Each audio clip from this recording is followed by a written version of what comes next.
The plaza on Shidar Prime bristled with energy, the crowd teeming with the strange, vibrant hues of alien life. Under the glare of the twin suns, the air shimmered with heat and a mixture of anticipation and dread. At the center of it all, General Samuel Harris stood on a raised platform. His uniform was in tatters, streaked with dirt and blood, but the insignia of Earth's Defense Corps still gleamed defiantly on his chest. His hands were bound behind him, and though his face bore the marks of interrogation, his expression was resolute, his icy blue eyes fixed on the horizon as if already beyond this place. A towering gallows loomed above him, archaic and brutal against the Empire's backdrop of hyper-advanced technology. Its purpose was clear. More than execution, it was spectacle meant to instill fear across the galaxy. The High Magistrate Ulkerda, resplendent in his ceremonial bio-armor, stepped forward. His chitinous form shimmered with iridescence under the twin suns as his amplified voice rang out across the plaza and through the countless holofeeds, streaming this event live to the farthest corners of the Empire. Samuel Harris of Terra, General of the Human Fleet, you stand convicted of high treason against the Galactic Empire, of rebellion against its laws, and of inciting chaos among its citizens. You will die here today as a lesson to all who dare challenge our eternal dominion. The crowd roared. Many among them belonged to species that had been absorbed into the Empire's vast machine over centuries, their allegiance to the central authority enforced as much by fear as by tradition. Yet amid the jeers, a quiet ripple of unease passed through pockets of onlookers, subtle and hidden beneath the raucous clamor. Harris lifted his head, and his voice rose to meet the magistrate's proclamation. Though worn from captivity, it rang clear, carried by a human defiance that no pain had subdued. I die today not as a traitor, but as a soldier of humanity. You believe this execution will break us, but all you've done is light the fire that will consume you. Mark my words. This is not an end, it's a beginning. The magistrate's mandibles clicked irritably, a faint hiss escaping him, but he gave no direct reply. Instead, he gestured to the executioner, a hulking brute from a race enslaved early in the Empire's expansion. The figure moved forward with mechanical precision, the gallows casting a long shadow over the silent square. As the noose was lowered over Harris's neck, every holofeed zoomed in, ensuring the message was clear. The Empire would not tolerate rebellion, and the penalty for defiance was death. For a long, excruciating moment, the entire galaxy seemed to hold its breath. The lever was pulled, the platform beneath Harris's feet dropped, and the gallows groaned with a sickening creak as it claimed its victim. Far away, on Earth and the scattered human colonies, families watched in horrified silence. Children were hurried from rooms, mothers and fathers clenched their fists in rage, and leaders exchanged grim, knowing glances. Across every human settlement, Harris's final words reverberated. This is not an end. It's a beginning. In that moment, something ancient stirred within the human heart. It wasn't hatred, though it burned hotter than any star, nor was it sorrow, though the weight of loss felt unbearable. It was a unity of purpose, a collective realization that submission had only led them here, to the gallows. The defiance they had once been too timid to voice began to rise as a single, unyielding cry. In Earth's Central Command, President Luna Takahashi sat motionless in a darkened room, her face illuminated by the now static broadcast screen. Around her, advisors shouted over one another, their arguments filling the air with the thick tension of conflicting strategies. Retaliation, retreat, diplomacy. But she rose, her presence immediately silencing the room. They believe this will crush us, she said, her voice calm yet resonant with controlled fury. What they've done is prove their fear. They're terrified of what we might become if we finally stand as one. From today, we don't fight as fractured nations or colonies. We fight as humanity. The room erupted. This time would resolve rather than discord. Orders were dispatched within hours. Defense contractors shifted to round-the-clock military production. Experimental projects shelved for their potential to disrupt the galactic balance were quietly reopened. Across the Sol system, human colonies sent their best and brightest to Earth, committing not just bodies, but minds to the cause. Meanwhile, Harris's death spread across the Empire's communications like wildfire. While the Empire believed they had broadcast a triumph of their authority, the message mutated in unexpected ways. It reached the margins where smaller, disenfranchised species had long suffered under the Empire's oppressive grip. There, Harris's defiance was not an act of treason, but one of heroism. In a smoky cantina on the mining world of Kexalt Prime, a crusty old trader replayed Harris's final speech to a group of wide-eyed listeners, many from species who had lost their independence to the Empire's relentless expansion. "Humans," he said, his voice tinged with admiration. "Never thought they'd be the ones to strike back, but if anyone's going to do it, it's them." Back on Shilar Prime, as the gallows were dismantled and the alien workers cleared the square, a single hollow journalist moved swiftly and silently. With the help of a sympathetic alien cleaner, she smuggled a copy of Harris's unedited execution footage out of the Empire's heavily monitored data networks.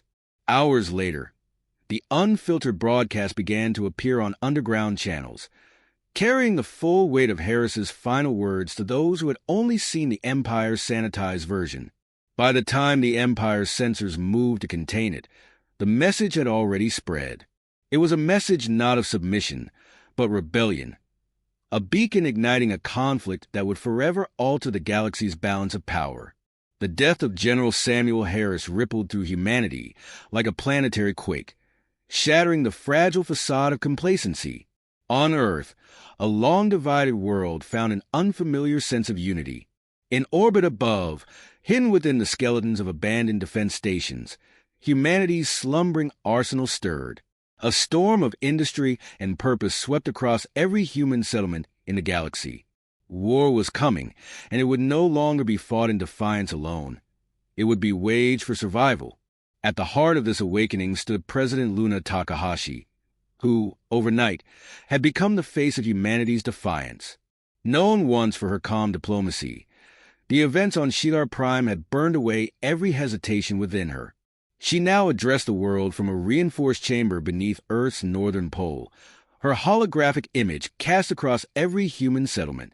"This is a message to every man, woman, and child," she began, her voice steady as a laser's edge. "We did not choose this war. The Galactic Empire made the first strike when they reduced our colonies to ashes, and now they have hung one of our own in a public square for daring to defend us. They believe humanity is weak, divided, incapable of standing against them. They are wrong." Across the Sol system and beyond, people listened. On the factory world of Terraform 12, workers paused in their frantic repairs of outdated fighters, their faces streaked with sweat and grease. In research labs on Mars, young scientists put aside prototypes of solar harvesters to instead begin studying antimatter containment for weaponization. Everywhere, humans of every creed heard her words and remembered that they, too, had a stake in the fight. "Today," Takahashi continued, "we begin the task of proving to the galaxy that humanity will not be broken. We will show the Empire the strength of a united people, the ferocity of a species fighting not for conquest, but for freedom." Within hours, Earth-scattered militias, private security fleets, and colonial forces had answered the call. Recruitment offices were overwhelmed with volunteers. Young students eager to carry the fight to the Empire, seasoned veterans ready to exact vengeance for General Harris, and even former rivals who now found their animosity drowned by a greater purpose. Admiral Elena Castor, a stoic commander with years of service patrolling Earth's fading borders, took charge of the burgeoning fleet. From the bridge of the repurposed exploration cruiser Endurance, she orchestrated the unification of humanity's ragtag defense forces into a single, disciplined armada. Her dark eyes, sharp as forged steel, missed nothing. Even as she strategized with her officers, she personally walked the hangars, encouraging the engineers and pilots who worked tirelessly to bring the ships to life. "Admiral," said a young lieutenant one evening, hesitation coloring her voice as she stood before Castor. Do we even stand a chance? Their ships are bigger, Castor interrupted calmly. They're faster, and their soldiers outnumber us 1,000 to 1. She crossed her arms and gazed out at the skeletal framework of a half-constructed warship. But we have something they can't calculate. We're fighting for our home, for each other, and they're going to find out what that means. Even as the fleet grew, the need for innovation was dire. On Mars, in the subterranean research labs of the Red Crest Institute, lead engineer Dr. Riel Lawson led a team of scientists on a project that would turn the tide.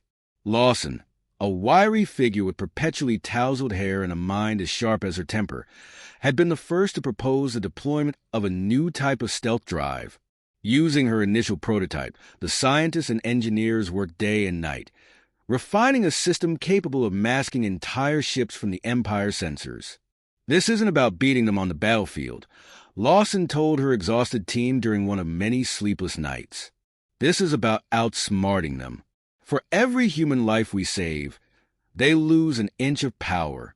Beyond Earth's gravitational well, on a moon cloaked in darkness, another mission was underway. Operative Raylan Voss and his elite commando team carried out a daring raid against an Empire communications relay.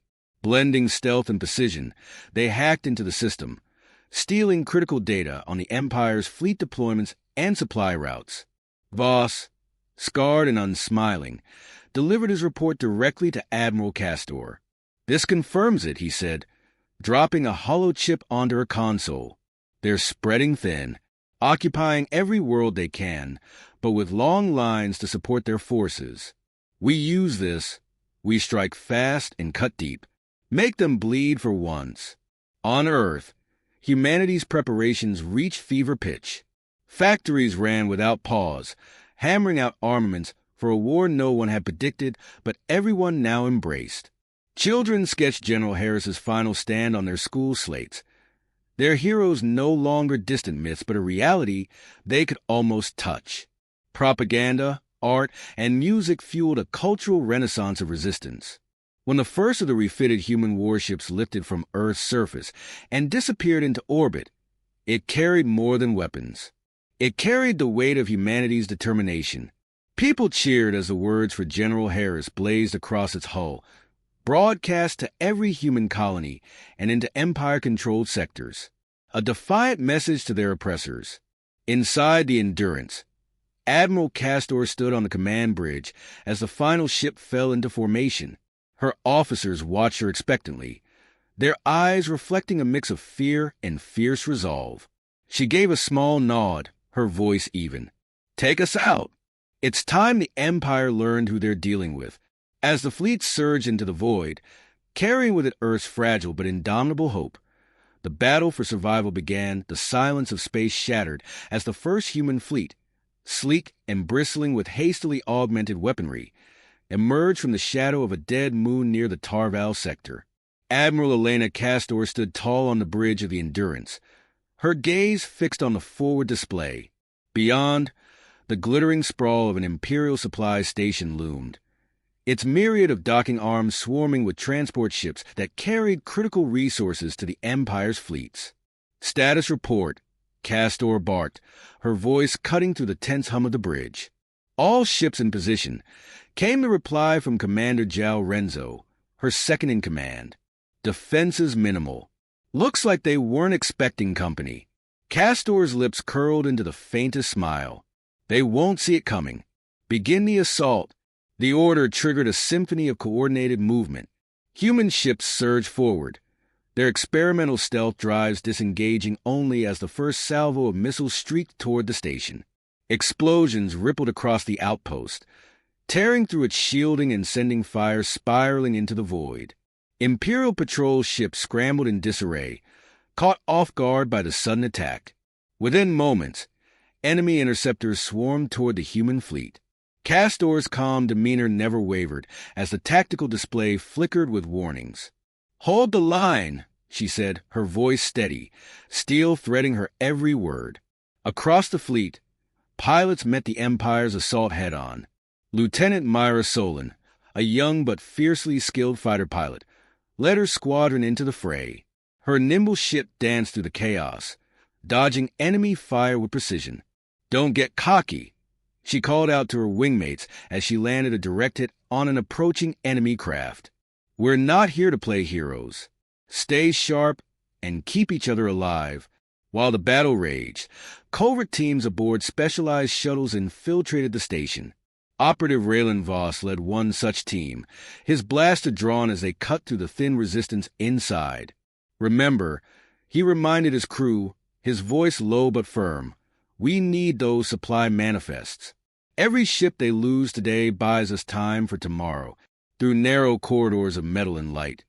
Voss's team advanced, disabling security systems and capturing crucial intelligence. Their movements were precise, their determination unwavering. They fought not just for themselves, but for every human who had watched General Harris hang, for every colony burned by the Empire's tyranny. Above the station, Castor maneuvered her forces with surgical precision. Despite their overwhelming numbers, the Imperial ships faltered, unaccustomed to such an unpredictable enemy. On her display, Castor saw a squadron of frigates moving to flank them. "Renzo," she commanded, "redirect the Lancer to cut off that approach. They need to focus their fire." The frigate, heavily armed yet painfully slow, lumbered into position and unleashed a devastating barrage. Several Imperial ships erupted in plumes of fire, scattering the remaining forces. "Admiral," Renzo called out, a note of urgency in his voice. "Reinforcements detected. A cruiser group inbound. 6 minutes to contact." The bridge tense, but Castor simply nodded. "We'll be gone by then. Commence Phase 2. All units, prepare for extraction." Inside the station, Voss and his team downloaded the final files as alarms blared around them. Enemy troops closed in, forcing a desperate retreat. At the docking bay, Voss covered his team, his precise shots taking down advancing soldiers as they scrambled onto their shuttle. "Get us out of here," he shouted as the hatch sealed and the engines roared to life. Their small craft hurtled into the fray, weaving through wreckage and gunfire. Above, Myra and her squadron formed a protective screen, their fighters tearing into enemy formations to clear the path for fleeing shuttles. One of her wingmates cried out as their ship was struck, spiraling into the void. Myra clenched her teeth but held firm, determination hardening her resolve. "Hold formation," she shouted, leading the remaining fighters in a desperate bid to shield the extraction. The fleet began to pull back, the mission teetering on a knife's edge as Imperial reinforcements closed in. From the bridge of the Endurance, Castor issued the final order. "All units retreat. We have what we came for." As the human ships reactivated their stealth drives and disappeared one by one, the Empire's cruisers arrived too late, their fury futile against an enemy that had already vanished into the void. In the eerie quiet that followed, the wreckage of their station burned as a testament to humanity's defiance. Aboard the Endurance, Admiral Castor stood over the hollow table, reviewing the stolen data with Renzo and Voss. "This will give us a map of their supply lines," she said, her tone both grim and satisfied. "We've bloodied them today, but this is only the beginning." Myra, bruised and weary, slumped into a chair in the fighter's ready room. Around her, other pilots gathered, their expressions a mix of exhaustion and quiet triumph. Though they'd suffered losses, they'd shown the galaxy that humans were far from broken. In a secure briefing room, Dr. Rhea Lawson reviewed the data from the battle, calculating what advancements could further even the odds. The stolen intelligence offered more than maps. It highlighted weaknesses, flaws in Imperial fleet protocols ripe for exploitation. Through shared channels, humanity celebrated its first true victory. Messages of hope and defiance spread like wildfire, inspiring resistance among other oppressed species. Harris's martyrdom had sparked something far greater than vengeance. It had become a revolution. As Castor stared into the expanse beyond the viewport, she allowed herself a rare smile. They'll come at us harder now, she murmured to herself. But so will we. And so, amid the silent vastness of space, the fire of rebellion burned brighter, spreading beyond humanity and kindling a spark in hearts across the galaxy.